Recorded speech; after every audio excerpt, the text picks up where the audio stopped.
Hello, and welcome to another episode of the Breachside Broadcast, home of the finest voxcasting either side of the breach. The death of the Governor-General had far-reaching consequences in Malifaux. Those consequences are both political and magical. On today's episode, we pause from our larger narrative to catch up with some of the most important people in Malifaux and discover what the future has in store for them now that the Governor-General is dead. I hope you enjoy these Guild and Resurrectionist vignettes right after this word from our sponsor.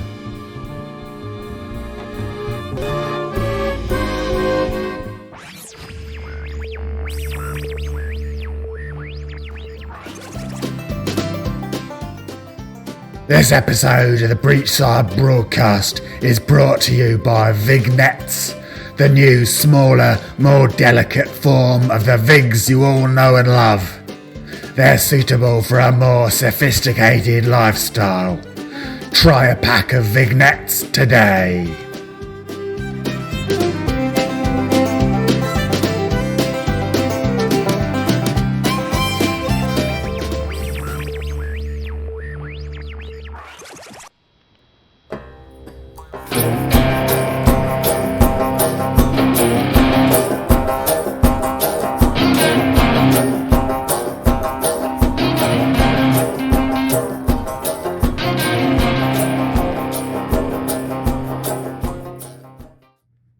Guild Vignettes.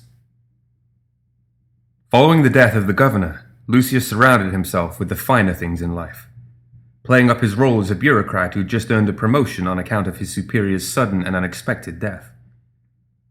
It was a ruse, all part of the charade that he lived and breathed, but a pleasant one nonetheless. When word reached him that someone had discovered the Nythera ruins in the Badlands, he took stock of the situation. It was unlikely that any of the humans could open the vault-like structure. But then again, it had been unlikely that a human would manage to nearly become a tyrant as well.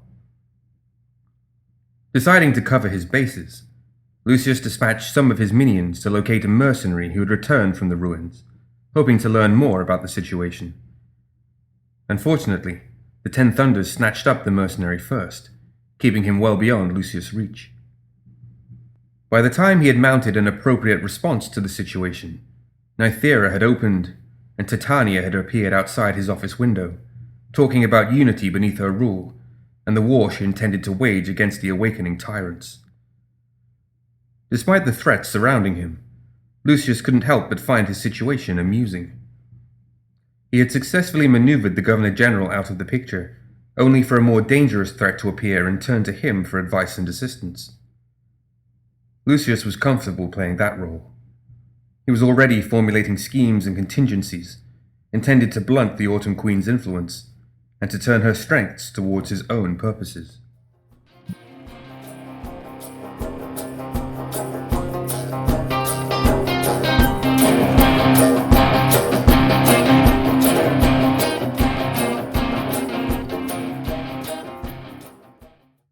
Perdita met with the Governor-General shortly before his death, but it wasn't a pleasant meeting. She returned to Latigo, where she took stock of their supplies and ammunition, and debated whether or not the Ortegas could survive without Guild support. His subsequent death rendered her concerns moot. However, in his absence, the accountants and quartermasters of the Guild continued to send shipments of ammunition, food, and information about reported Neverborn sightings south to Latigo. Just as Perdita was beginning to think that things were returning to normal, however, a bevy of gremlins appeared on the outskirts of Latigo, all of them making loud noises and rude gestures in an attempt to attract the attention of her family. Not giving the vermin much credit, Perdita sent a group of pistoleros out to deal with them, and they all came back with horrified stories of undead abominations trudging toward Latigo. It wasn't the first time that Perdita had fought the creatures that crawled out of the crater left behind by the Red Cage, and with a curse, she gathered up the rest of her family and led them into the bayou. There were far more of the undead creatures than she had ever seen, and though they managed to deal with the bulk of the abominations, for every 2 they killed, 3 more crawled their way out of the crater. Realizing that they would have to find the source of the abominations to truly deal with the threat, Perdita returned to Latigo, leaving Francisco, Santiago, and a small force of pistoleros behind to hold the monsters at bay. There had to be some clue as to where the vile creatures were coming from, and she was determined to find it, and end the threat of the Red Cage once and for all.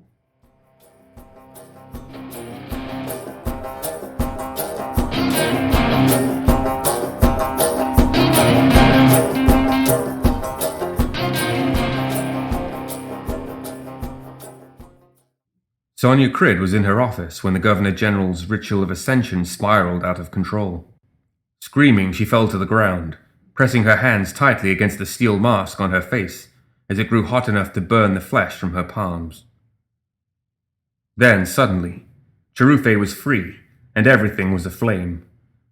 The witchling handlers she'd been speaking with just moments prior were reduced to charred skeletons in the blink of an eye. She felt the tyrant swell with etheric energy, more powerful than ever before, and in the last few moments of conscious thought, Sonia realized that the world was ending. Bloated on etheric power, Cherufe was ascending, and everything and everyone in Malifaux would burn in its wake. But something else was happening. Like two matches flaring up right next to each other, Cherufe's essence was mingling with the essence of another ascending tyrant, their flames combining into something larger and more powerful than either. Sonia felt something pulling at the tyrant, clawing its way free from her soul, and a foreign emotion flashed across its thoughts. Panic. In the next moment, Cherufe was torn from her, ripped from every cell in her body as it desperately flailed at her soul, shredding it into tatters as the tyrant tried to maintain a hold on its corporeal anchor. The sundering was over in the time it took for Sonia's heart to beat once, but to her, it was a lifetime of torment. Sonia collapsed to the ground in a charred heap, her office burning around her. Slowly, she opened her eyes and caught sight of her steel mask on the floor next to her, its shape warped by intense heat. It was over, she realized. Cherufe was gone. And that terrified her.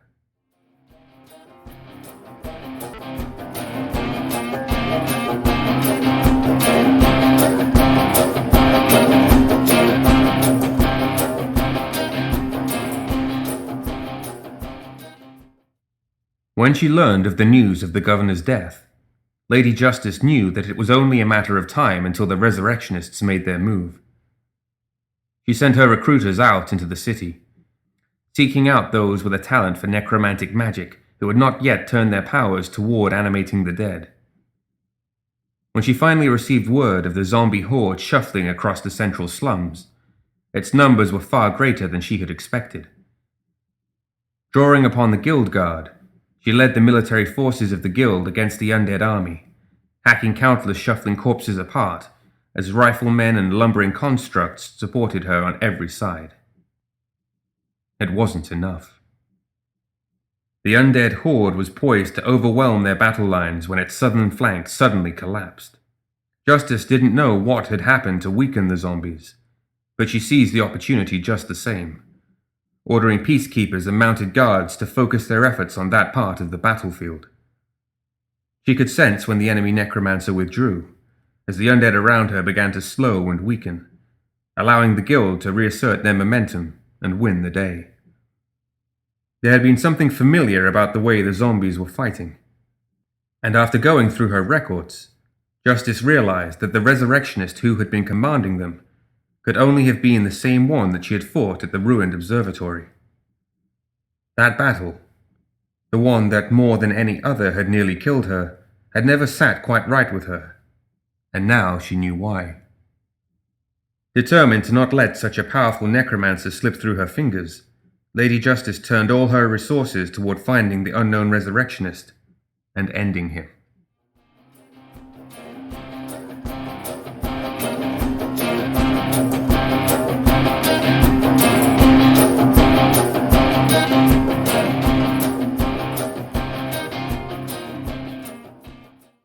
In the wake of the Governor General's death, Hoffman carried on in a practical manner. He reorganized the train schedules, making them much more efficient. He inspected each of the various guild-funded factories in the industrial zone, suggesting improvements that would increase efficiency and reduce waste. Hoffman also made improvements to the guild's ether voxes, making it more difficult for arcanists to listen in on their transmissions, and generally helped to reduce the chaos of the city after the death of its leader. With each report that crossed his desk, however, Hoffman began to notice a number of strange irregularities.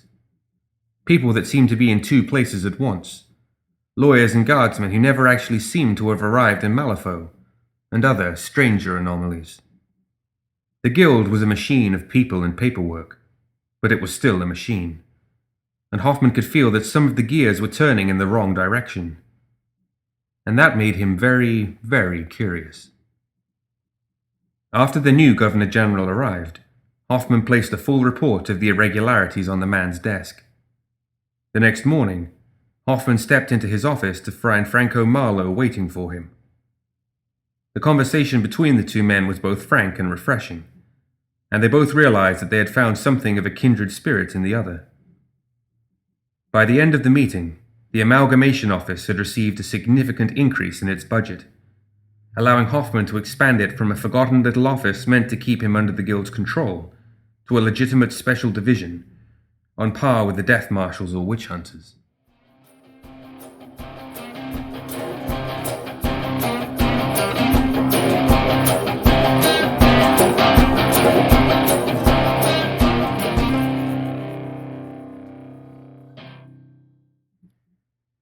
Resurrectionist vignettes. In a way, the death of the Governor General had been a boon for McMorning.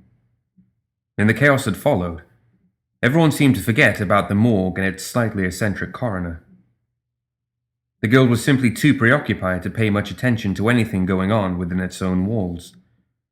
He took advantage of their distraction, letting his helpful nurses fill out coroner reports as he focused on his research.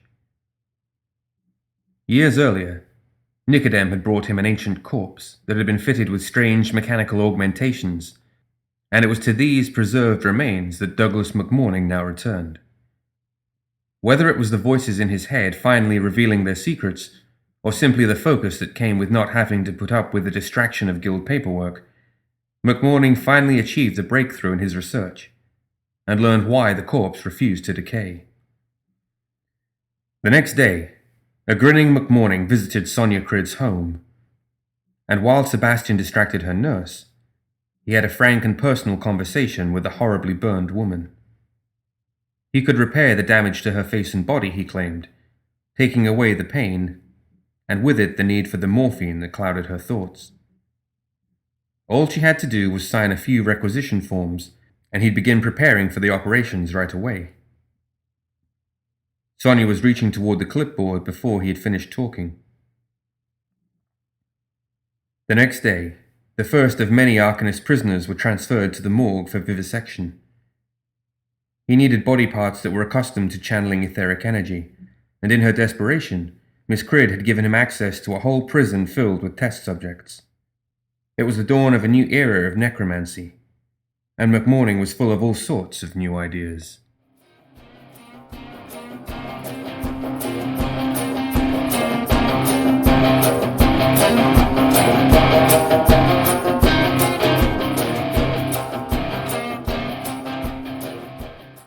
For Karai and Koku, the death of the Governor General was like a strong punch to her gut. 4 years ago, her lover had been murdered while protecting her from the Governor's assassins, setting her on the path of revenge that she had dutifully walked since that day. But now, that had been taken from her. She wandered the streets for days afterward, trying to determine whether she felt angry that she had not been the one to kill him, or pleased that he was finally dead. In truth, she found it difficult to feel much about anything. The burning ball of anger that she'd built her life around had been taken from her, leaving only emptiness in its place. Despite that emptiness, however, she was still busy. Working with her friend Molly, the two of them had all but put an end to the larger forced prostitution rings in the city. The Grey Lord, the rearing unicorn, and the Silver Talisman Club had all been washed away in a river of blood, leaving only the Qian Gong. Karai had a history with the establishment, but its time was coming, as surely as the setting of the sun. As she stood across the street from the establishment, watching the patrons come and go and marking their faces, a woman in a dark cloak approached Karai with an offer. She claimed to be acting on behalf of a group who called themselves the Court of Two, who had been watching Karai for some time. The court needed Karai's assistance to help them harness the spirits of the dead on a mass scale. Karai was unimpressed with the offer, until the woman added that the court had discovered a ritual that would return a spirit to life, though none of them were capable of performing it. Heart fluttering at the possibility of seeing her lover once again, Karai agreed to meet with the woman's masters and discuss terms.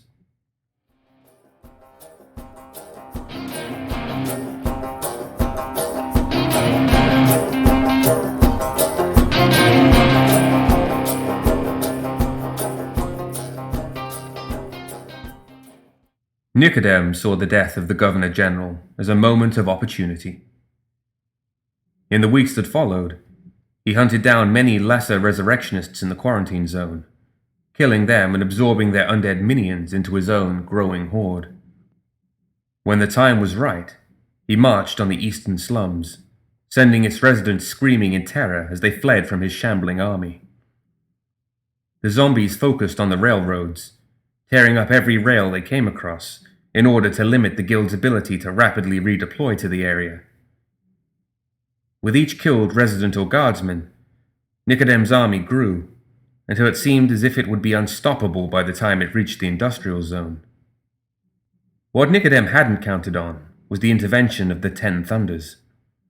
While his zombies were pushing westward against the guild barricades, the crime syndicate struck against the horde's southern flank, felling zombies by the score, with precision sniping and strike and fade attacks.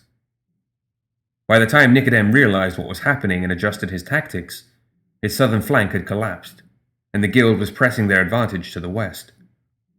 Rather than remain behind to fight a losing battle, Nicodem retreated from the fighting, leaving his zombies behind to stall the advance of the guild's forces. It had been a costly loss for him. It would take months, if not years, to dredge up that many zombies again, but an enlightening one nonetheless. More importantly, perhaps, it had revealed the presence of a legitimate threat in the little kingdom. The 10 Thunders had always been an annoyance, but with the true scope of their power revealed to him, Nicodem realized that he could no longer ignore the crime syndicate.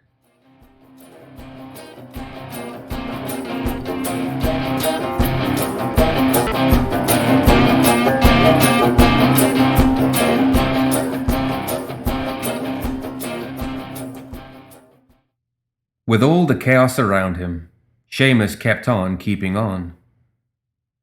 Of all the people who'd been blessed with the ability to manifest into avatars, he felt the loss of that power in the wake of the Governor General's death most keenly. Had it not been for the small object given to him by the carrion emissary, the object that was safely tucked away beneath the floorboards of his favorite hideout, he might even have questioned the terrible purpose he had set before himself so many years earlier. Instead, he was hopeful. The emissary had shown him that, while the path had changed and he had taken a right blow to his soft parts, the road was still in sight. The only thing that had changed was how difficult it would be for sheamus to walk it. Of course, sheamus had never been fond of taking road trips by himself. So after a brief visit to see whether or not his Molly had regained her wits, and a much lengthier escape from a deformed hulking brute that seemed quite determined to keep sheamus away from its mistress, he decided to do a bit of recruiting. The papers called him the Star Slasher, thinking that he was some new killer that had become obsessed with the showgirls at the Star Theatre. Had he not been so engrossed with prettying up his new girls, he might even have been a bit offended that after so many years, and so very many bodies, the guild still didn't recognize the artistry of his work. His new showgirls in tow, sheamus returned to the business of having fun and leaving some good-looking corpses behind him. The issue of what to do with his new bauble still lingered in the back of Sheamus' mind, but as far as he was concerned, he had all the time in the world to answer the question.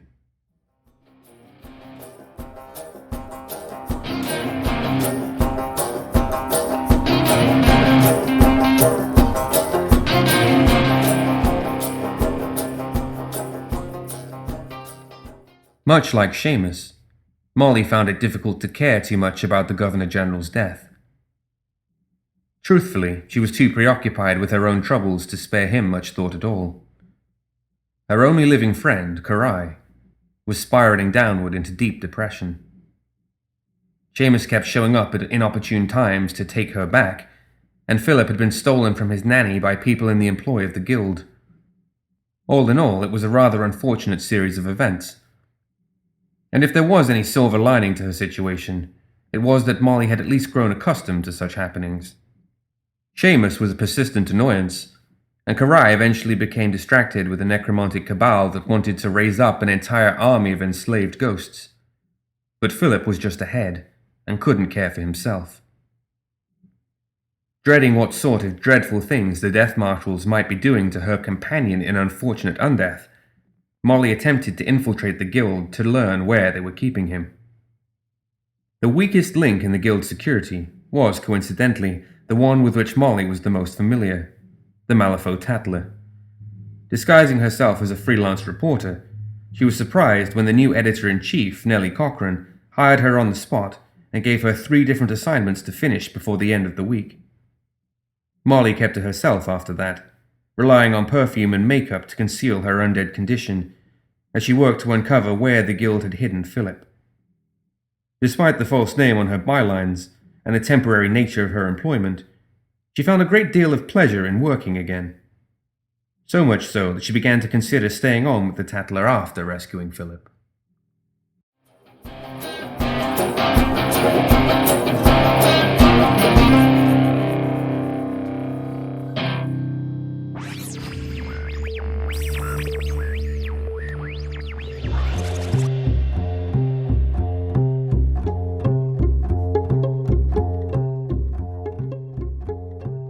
That's it for another episode of the Breachside Broadcast. Join us next time for more Tales of Malifaux.